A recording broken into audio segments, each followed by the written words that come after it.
BMW XM. Ce modele sunt de BMW că nici n-am auzit de el? Exact. Auzi, la vlogurile tale se pune bip peste. Se pune, da, am poți să văzut, zici. am văzut caz real, o tipă, da? N-ai BMW, nu mă Pe bune? Pe bune, caz real. Gata? 3, 2, 1, plană! Sunt în plană. Mergi să preiau controlul. Da, preia controlul. Și dacă nu preia controlul, faci... Salutare, dragi prieteni, sunt Adi Bobescu și astăzi facem un vlog cu... Luci Popa din nou. Cu ce mașină facem vlog? BMW XM. Ce modele sunt de BMW că nici n-am auzit de el? BMW XM e o mașină de-abia apărută și încă nu vezi niciuna pe străzi. Așa că dacă cumva apare vreuna second hand la vânzare, cu puțini kilometri, ai fi tentat să crezi că mașina e țiplă. Că e imposibil să fi pățit ceva în așa timp scurt. Corect? Nimic mai fals. Fiecare mașină trebuie verificată. O duci frumos la mecanic, să o bage pe rampă, să o verifice de accidente, stratul de vopsea, să-i facă o diagnoză, tot ce trebuie. Dar înainte de toate astea, o poți verifica tu direct de acasă pe Car Vertical. Așa cum am făcut eu cu un BMW XM din Statele Unite. Îi iei seria de la vânzător, intri pe linkul din descrierea acestui clip sau intri direct pe Car Vertical și folosești codul Andy Popescu pentru 20% reducere imediat pe Car Vertical. Și avem un BMW XM, evident din 2023, la care nici nu s-a dus mirosul de nou pentru că are doar 1189 de km. Nici nu a terminat măcar un plin de benzină și a avut deja o daună în America. În luna mai. Și uite pozele cu dauna. E clar, mașină de copart, cu mici zgârieturi în față, semnalizată că a inundat. Întotdeauna când am fost în America mi-am dorit să prind un uragan, dar nu am reușit. Ei bine, se pare că BMW-ul ăsta a prins uraganul și a făcut o băiță bună. Interiorul e puțin murdar, dar în general arată bine. Cu un detailing, cu o curățare, nici măcar nu ai bănuit ce i s-a întâmplat. Sunt multe riscuri la o mașină inundată, mai ales pe termen lung. Așa că uite ce țeapă poți evita doar cu un simplu raport Car Vertical care e 70-80 de lei. Dacă vrei să verifici și tu orice mașină, ia-i seria, intră pe linkul din descriere sau folosește codul Andy Popescu pentru 20% reducere instant pe Car Vertical din partea mea, la orice verificare. Și acum să ne întoarcem la vlogul nostru cu BMW-ul XM, care chiar este impecabil. Exact. Este primul model de sine stătător al lui M de la M1 încoace și nu mă refer seria 1 M cu P, mă refer la M1 din anii 70. Băi, ești nebun. Deci e o mașină deosebită, să înțeleg. Da, e primul M-Car făcut de M-Car. Are 30 de kilometri, e nouă mașină. Da, și puteau să au avut mâne libere, puteau să facă ce vor, o mașină sport, un supercar, un rival pentru Audi R8. Au făcut un SUV de 2 tone 800. E destul de greu. E destul de greu. Ce mă frapează la mașina asta este că are și un motor super șmecher V8 de 4,4 litri, adică exact motorul de M. E motor de M. E motor de MM. Motor de M, motor cu S, Așa. care începe cu S, nu cu B, și e motor nou S68, care este de generație nouă, care acum se pune pe mai toate, adică nu mai există motor V8 non-M. Exact. Și pe non-M-uri se pune tot motorul ăsta, știi? Da? Da. Acum, pe tot ce înseamnă X5, X6, tot generație nouă. Da. Și mai are, fiind hibrid, are și 30% din bateria de la Tesla. Adică Tesla are o baterie de 100, asta are baterie de 30. De 30, exact. Dar poți să folosești doar 25. Ideea este că cu Tesla mergi vreo 500 de kilometri sau 400 dacă mergi normal. Asta merge 72 de kilometri full electric. Ce observi este luxul extraordinar. Deci mașina asta este foarte, foarte luxoasă. Nici eu nu mă așteptam la asta. Este la fel de luxoasă precum BMW i7. Am făcut un vlog cu BMW i7, care ăla este full electric. Și tu mi-ai spus că preferi mașina asta față de i7. Da. De ce? Doar pentru că trebuie să o încarci sau de ce? Care e motivul? Doar pentru că trebuie să o încarc, da. Știi ce? Sunt momente, nu multe, dar momente în care ți-e lumea mai dragă și ai nevoie de baterie și nu poți să pleci cu ea. Am văzut o grămadă de proprietari de Tesla care mergeau cu 80-90 ca să scoată autonomie, știi? Dacă nu ți-ai Adică ți-a din plăcere. Nu ți-a din plăcere. Bun, dar deci dacă ai avea o singură mașină, ai lua o pasă. În locul i7, clar. Dacă ai avea mai multe mașini, ce ai alege ca o a doua, a treia, a patra mașină? Pe asta sau un i7? Asta e întrebarea. Tot pe asta. Da? Tot pe asta. De ce? Care motor, care V8. Da. Că poți să îi faci o evacuare și să se audă bine și să simți totuși puterea asta de V8. Dar nu e ca cu i7, e super mașină, dar nu e alegerea mea în primele 5, 6, 7 mașini. Plus că oricât, asta nu e o mașină nici urâtă, nici frumoasă, dar i7-le mie chiar că nu-mi place. Mi se pare un pic disproporționată. Asta poate are niște linii exagerate, dar cumva e bine proporționată mașina și în realitate arată mai bine decât în poze. Recomand oricui să vină să o vadă. Oricum o să se umple străzile pe ea. Sunt, dacă am înțeles bine, cam 60 de comenzi în România pentru XM. Păi e ultima generație și e foarte căutată. Ultima fiță. Dar că n-au avut nici ăștia la Bavaria, n-au pe stoc. Dar vestea bună este că această mașină poți să o cumperi. Pentru că cei de la Flow Autolease ne-au oferit această mașină să facem vlog și ne-au spus că este de vânzare. Hai să-ți dau și detaliile. Pentru cei care sunt interesați chiar de BMW-ul ăsta electric, în care filmăm acum, puteți să-l cumpărați de la Flow Auto Lease la prețul de 225.000 de euro cu TVA inclus. Dacă nu-l veți chiar pe ăsta, la Flow Auto Lease găsiți la greu mașini premium și de lux. Au permanent în stoc peste 80 de mașini țiplă, pentru că cu asta se ocupă oameni. Dacă nu găsești nimic să îți placă, dai comandă și îți aduc ei într-o săptămână ce mașină vrea moșchiul tău. Și dacă nu ai cașcaval, Luci, au rate, leasing, te rezolvă băieți. Mă rezolvă, deci dacă n-am cașcaval. Deci ideea este că 225.000 de euro cu TVA Da. și poți să o iei pe stoc chiar acum și este la Bavaria nouă. Îți dai seama, să se vândă mașina înainte să moară vlogul. Apropo, că leasing, finanțare și cei care au cașcaval, să știi, tot pe leasing își cumpără mașinile. Leasing pe firmă, nu rămân cu banii blocați, Da. e modul mai deștept. Tu le iei cash, parcă, din câte am înțeles. Da, aici eu prefer, știi, adică prefer casa în leasing și de în casă, știi, adică prefer să stau în chirie Uh-huh. și mașina să o iau cash. La banii tăi și asta în chirie, mă. Da? Știi, dacă când ești sărac, e, așa e la români. Aproprierea asta, să știi că e al tău, să nu te dea nimeni afară din casă, știi? Pe când dacă ai o cârcă de bani, ce te interesează că dai și cât 1.000-2.000 de euro pe chirie?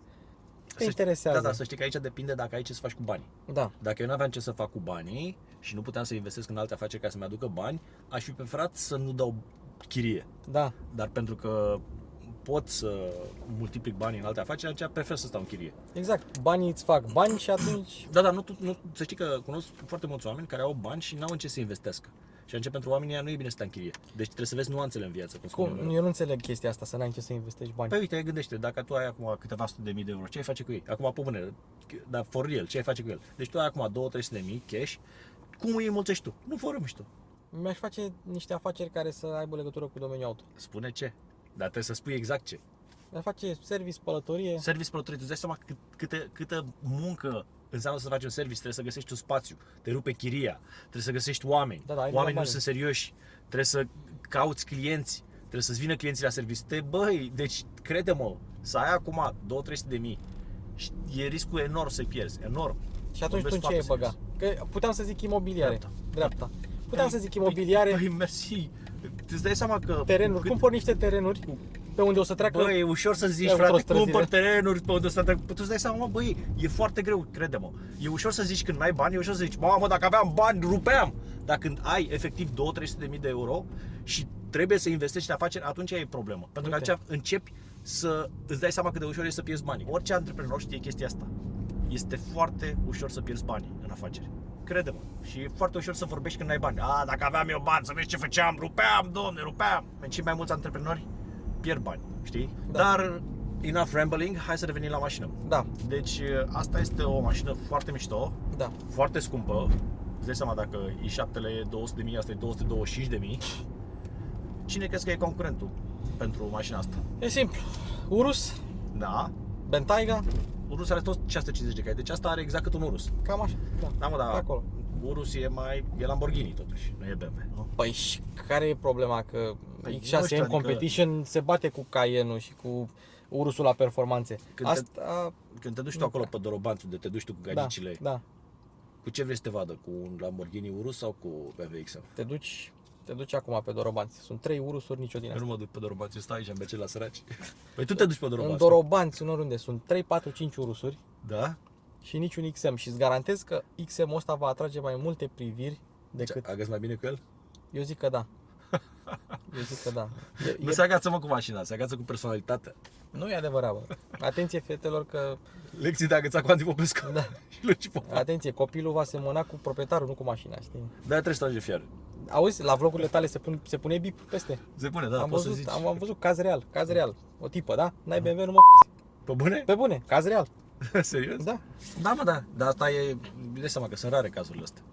O mașină mișto, bă, îmi place mașina, dar da, nu mi-aș lua-o. Nu e pentru mine, știi? E pentru, unul mai corpulent, să zic așa, știi? Tu oricum nu ți-ai luat SUV.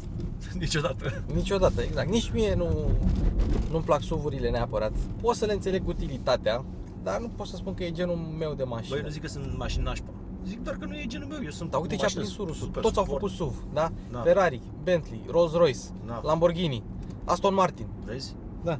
Înseamnă că se cere. Păi se cere, dar nu contează ce ne place nouă, contează ce vrea piața. Exact.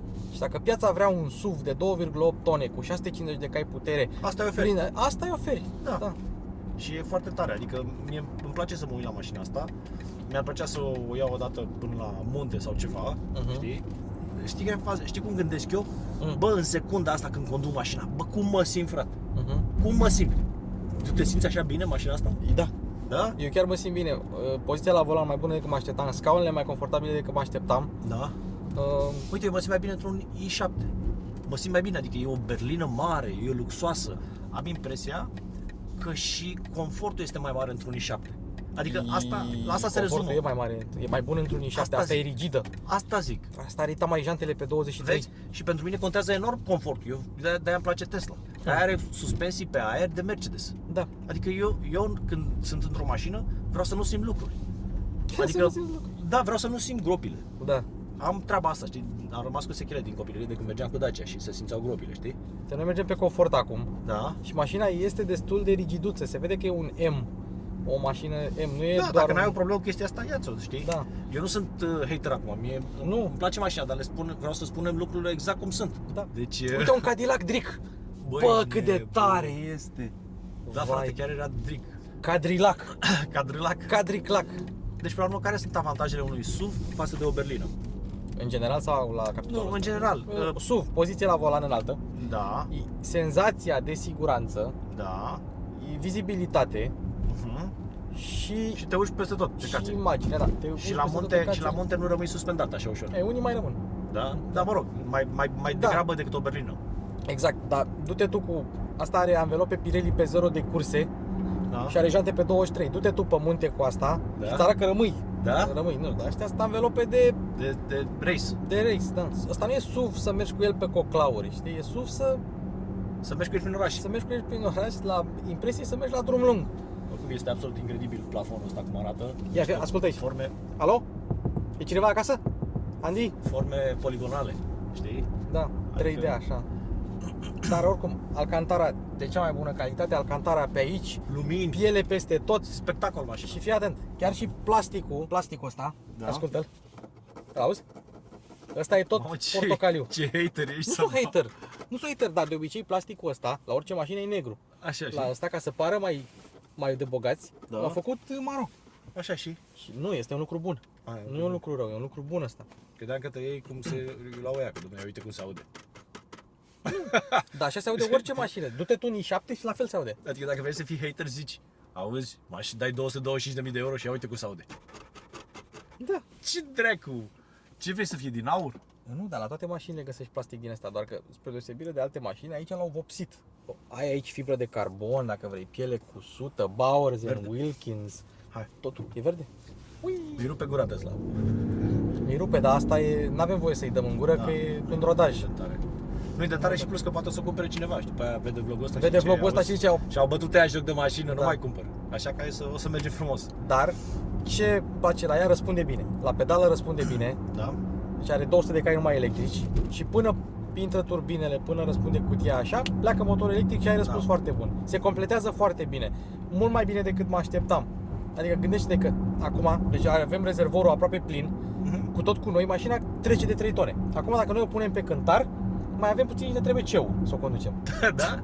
Pe cât ai 3 tone jumate, nu? Da, 3 jumate. Ei, exagerez, dar noi acum chiar avem peste 3 tone. Noi acum mutăm 3 tone dintr-o parte în alta, un pic pe electric, un pic pe benzină. Chiar curios de consum, Ian. Cât consumă, da, asta e întrebarea românului. Uite, până acum 24. 24. 24. Dar nu știu de când a fost resetat. Consumă ca porc. Da, nu știu când a fost resetat. Ia să-l resetăm. Hai. Și să-l vedem la final. Eu zic că scoatem sub 15. Deci o mașină super luxoasă, Da. super puternică, la fel de puternică precum un Lamborghini Urus, Mai mare un pic decât Lamborghini Urus. mai mare un pic, ultima generație. Portbagajul, în schimb, e mai mic decât la Urus pentru că trebuie să care bateriile astea, știi? Și a trebuit să tai un pic din spațiu și nu ai podea falsă. Podea falsă, să o ridici, știi, să ai ceva sub ea, pentru că acolo stă bateria. Deci dacă vrei portbagaj mare, ia-ți X7 sau ia-ți iX sau ia-ți X6, pentru că vei avea portbagaj mai mare decât la XM. Cine și-a, frate, mașina asta pentru bagaj? Cum adică sunt oameni care își cumpără mașini de de familie. SUV e mașină de familie, nu? Hai să spun câteva detalii pe care nu prea le găsești la alte BMW-uri. De exemplu, pe capacele de la roți Dar știi, Scrie BMW mare. scrie BMW mare, deci nu mai capace de la mici atâta. Aici mai căpățoaiele, care ar putea fi roți de Trabant, atât de mari sunt, și scrie BMW pe ele. În spate n-ai siglă de BMW. Aha, am văzut că n-ai siglă, da. Ai două sigle pe lunetă, Așa. gravate cu laser. 2 sigle pe lunet, Da. acolo pe spate. Acolo pe spate. Da. Și scrie doar XM. Și măcar nu scrie XM în mijloc, scrie mai la stânga. Pare că e un boxer care și-a luat un nas și a mutat nasul un pic mai încolo. Fii atent, dacă ți-e somn, ia niște perne. Băi, ești nebun? De ce sunt dotate? Vine mașina cu perne? Da, vine mașina cu perne de fabrică. South Carolina. Vine mașina cu perne, Ce te tare, pui în frate. spate și te culci. Sau dacă te doare spatele. Am impresia că poți să le ții și la volan, să le pui aici să stai. Altă chestie, plafonul, ăsta e singurul plafon pe care poți să le iei. Nu poți să-ți iei trapă, nu poți să-ți iei panoramic, nu poți să-ți iei nimic la mașină. Da? Și ai luminile astea ambientale puse pe plafon care arată demențial. Arată foarte bine, luminile am mai vorbit despre ele, chiar sunt super tari. Uite așa, opa. Uite, simți un pic când pornește motorul, știi? Ești pe electric, Da. când a intrat V8-ul sau știi? Ai simțit un pic. Uite, asta e 20% pedală. Are răspuns bun, trage. Da, mă, trage de 650 de cai, ce vrei? Că trage ca un urus. Trage de 650 de cai, dar trage pe reprize, vezi tu? Nu trage pe 0-100, că fiind grea, are 4,3 secunde până la 100. Aha. E mai lentă decât un X6 în competition 0-100. Deci toată lumea se uită la noi. Mașina asta atrage toate privirile. Boierul. Ce boierul? Boierul! Atrage privirile că e nouă și lumea știe că e nouă, știi? Da, mi-aș fi dorit mai multă putere. Da, eu sunt așa și cârcotaș, știi? Păi există. Cum? Există variantă de 740 ceva de cai putere, se numește Label Red și cam impresia că costă 50.000 de euro în plus. Din fabrică? Din fabrică. Și a băgat un soft și gata. Gata, 750 de cai, da. Mașina asta, în specificația asta, nu folosește toate resursele. Da. Pe când aia are un motor pe benzină ceva mai puternic, motorul electric e același și atunci adunat are mai mult. Este adevărat că mașinile care sunt softate Mm. țin mai puțin motorul? Îți dau Toată un ți-a exemplu viața de da motorul. și un exemplu de nu. Ah, Un exemplu de da. Ai un motor de fabrică, Mercedes ăla, AMG de 420 de cai din 2 litri. Dacă Da. tu duci la 500-600 de cai, normal costă ție mai puțin. Dar dacă tu ai un 2.0 TDI care de fabrică are 120 de cai și el e detunat de fabrică și îl duci la 140, 150, 160 de cai putere, o să te țină la fel probabil. Și eu când am avut podcastul cu Andrei Enescu, mi-a spus că oricât de bine ar fi ele făcute, motoarele ele de fabrică, astea noi, nu mai sunt făcute să reziste atât de mult. Și dacă Da. le forțezi și mai mult, mai țin mult mai puțin. da, te țin mai puțin. Gândiți-vă în felul următor, ăsta e motor de M, 4.4 V8. Cel mai puțin puternic 4.4 V8 de M, care s-a pus vreodată pe un BMW, a avut 555 de cai putere pe X5 în prima generație. Asta, doar din benzinar, are 489. Are mai puțină putere decât are cel mai slab X5M făcut vreodată doar din benzină. Fii atent aici, SUV. Apropo de concurența. Fii atent. Ia uite-l. Cadillac. Cadillac. Cadillac? Auzi, mă? Știi care e faza? Gândește că BMW acum 20 de ani Da? scoteau din 5 litri 500 de cai fără turbină. Da, ce turații Motorul de ce M6. turații duceau la și n-au fost cele mai fiabile. Da, mai aveau probleme cu zineții, nu contează, dar ideea este că aia a fost error design, știi? Design flaw. Dar din 5 litri scoteau 500 de cai. Ăsta din 4,4 litri au Turbo. trecut 20 de ani și cu turbine. Cu Da. turbine, nu cu Da. una turbo. Una. Multiple turbo, cât scoate? 489. Doar din... Da, dar după aia Adică are posibilitatea să scoată mult mai mult. se duce în 700 fără probleme, spun eu. Da. Asta o duci în 1000 de cai dacă vrei să tragi de aia ca lumea, știi? Da, lejer, lejer. De ce să mai, dacă vrei ultima fiță, îți cumperi mașina asta. Nu țânește așa o emoție să zic, mamă, vreau să conduc acum mașina asta, să mă duc până la mare, să nu știu ce, știi? Pentru că e în rodaj și mergem încet cu Chiar ea. dacă n-ar fi rodaj. Știi? Adică nu e ceva să zic, wow, eu vreau să-mi vibreze inima când merg cu o mașină, știi? Păi, dacă vrei să-ți vibreze inima, trebuia să o dăm pe MX Drive, pe Sport Plus, pe tot. E o mașină pentru mers așa chill în București. Am resetat consumul, da? Da, Atunci. 1,2. 1,2 litri la 100 Păi da, mă, de dar a sub din baterie. A Ai sub din înțeles? baterie mult. Da. A sub mult din baterie. Ia uite, 50 de km mai avem range. Vrei să știi? Hai să-ți arăt o chestie mișto. Zi. Ce e interesant, noi avem AC-ul în blană acum, da? Da. Vreau să vezi cât trage din baterie doar AC-ul. Da, Pentru bravo. că la o mașină electrică, hibridă, plug-in hybrid, cum vrei tu să-i spui, Și climatizarea îți suge din baterie atât de mult încât îți poate duce autonomie, în cazul de față, aproape la jumate și la o electrică până Mai la în față, o mai în treime. față. Mai în față. Probabil trage peste 1 kW pe oră. Trage 4. 4 kW? 4 4000 de W? 4 Lasă-o, dracu. Atât atrage. Ia. Fiat aici. Ah, consum medical. Și acum 2.8, 2.7 pentru că ai dat tu clima mai mică. Dacă o dai în plană, fii atent. 2.6, deci Max 2800 de AC, W. Max AC, fii atent. 3,4 kW. 4000 de W, 4100 de W. Înțelegi? Mamă, deci 4000 de... Tu-ți dai seama că o baterie normală nu puteți, dai seama că scutea câteva secunde și după aia pornea motorul. Exact. Asta zic, dacă aveți o mașină plug-in hybrid sau full electrică, Da. clima vă spun eu, setați temperatura pe care o vreți și dați la minimum. Și folosiți cât se poate de mult scaunele ventilate sau scaunele încălzite iarna sau așa mai departe. Climatizarea mănâncă de rupe. Deci chiar și acum 1500 1500 de W, 1600, cât un aspirator, frate. Da. Tu-ți dai seama? Ok, hai să mai aruncăm o privire la exterior. Am revenit, hai să vedem ce știe acest XM. E pornit? Acum l-ai oprit. L-am oprit. Face un sunet când pornești mașina, vezi? Da. Ia. E nou sunet. Știi de cine a făcut sunetul ăsta? Ah, De Hans Zimmer. ăla care a făcut Interstellar. Băi, e șmecher, îmi place. Da, Bun. și când mergi pe electric și dai talpă, se aude un sunet. Făcut-o de Hans Dar Zimmer. uite cum face pe sus. Ia. Ai văzut? Nu. Fii atent, ia, uite acum. A, culorile M. Acum am văzut. Ce tare! Asta chiar că e tare.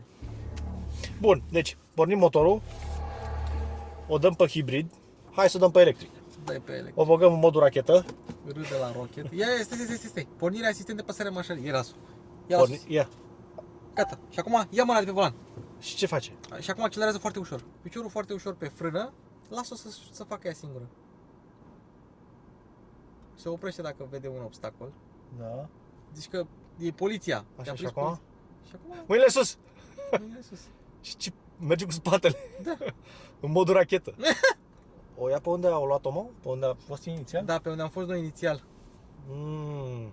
Pe unde am condus eu. Știi, eu am condus, ăsta e traseul meu. Da? Da. Ce tare! Deci, păi gata, mă, trage și pui de somn?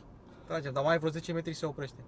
8, 7, 6, 5, 4, 3, 2, 1. 0. Gata. Și acum condu tu. Și dacă nu iau? Mergi. Zice să preiau controlul. Da, prea controlul. Și dacă nu preiau controlul? Faci.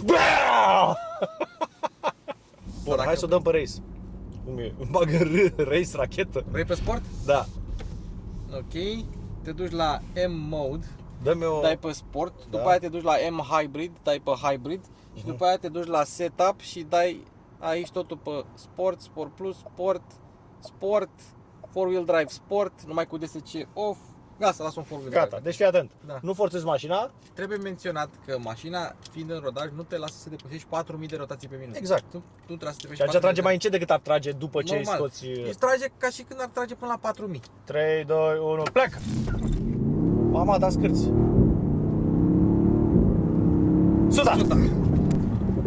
E loc ceva, bine, e limitată în 4000. Păi ea face 4.3 în full blană. Asta, dai seama, schimbând la 4000, schimbă a 5-a până la 100. Deci când am făcut 4 schimbări de dreapta până la... Ai și avantaj fiind suspenzia rigidă, știi? Că e mai spor mașina. Adică Da. nu o să simți ca un Jeepan mare greoi. O să simți ca o mașină fâșneață. Așa se simte. E mai fășteață decât mă așteptam. Se conduce mai ușor decât mă așteptam. Firează bine. Dai seama, au trebuit să bage la asistări în ea ca să o faci să simtă ca un Logan. Așa ușor de condus. Asta e o chestie, un avantaj pe care l-am descoperit acum la mașina asta. Ce, mișto cheia? Da, în timp ce Ia. vorbești, eu arăt cheia.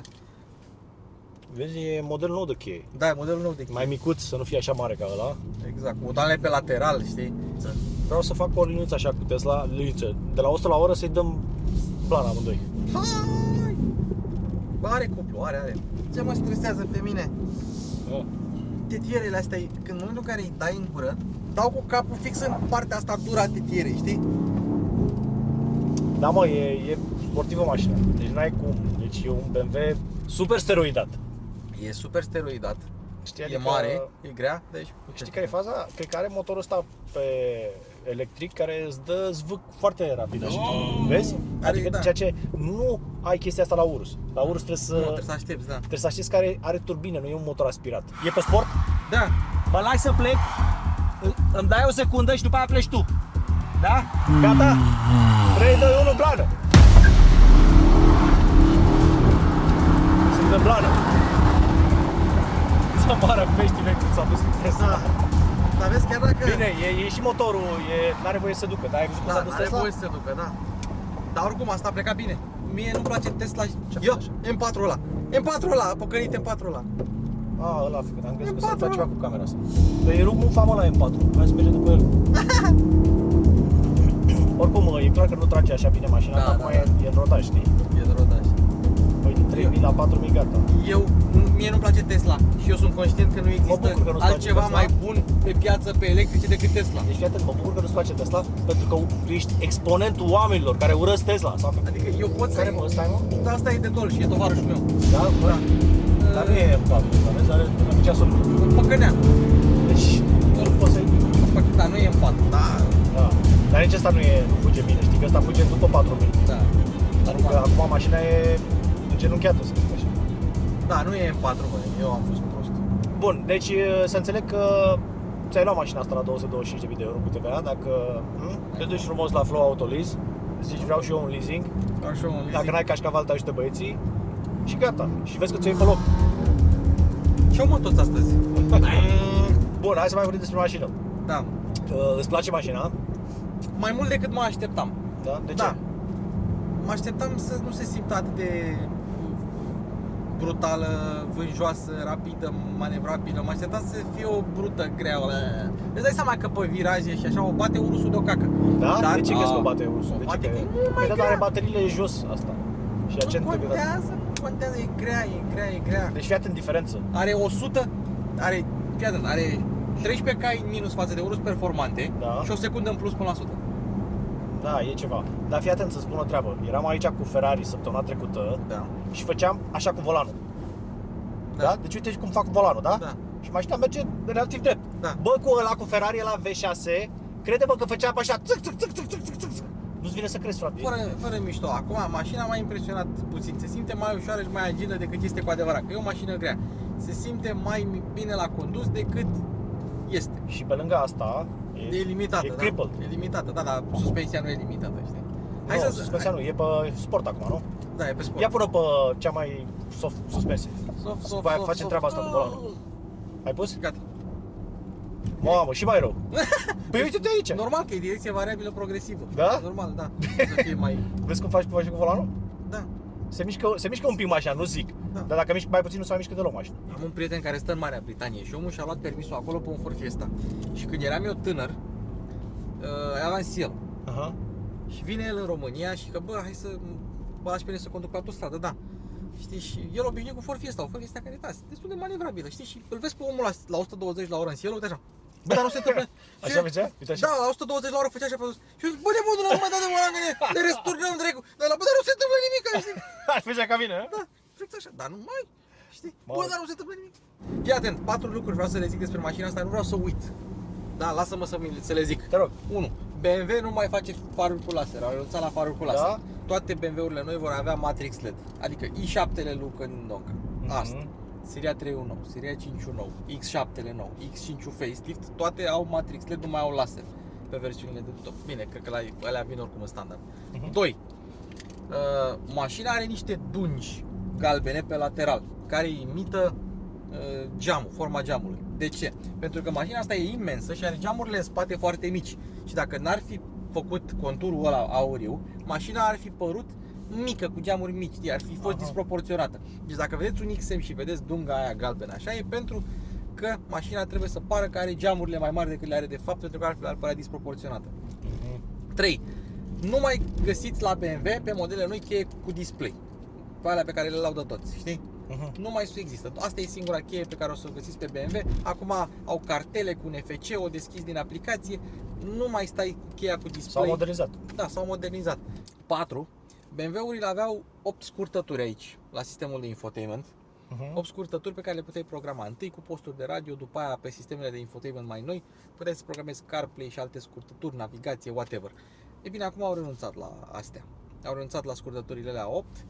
După 20 de ani aproape au renunțat la scurtăturile alea. Deci RIP, scurtăturile BMW.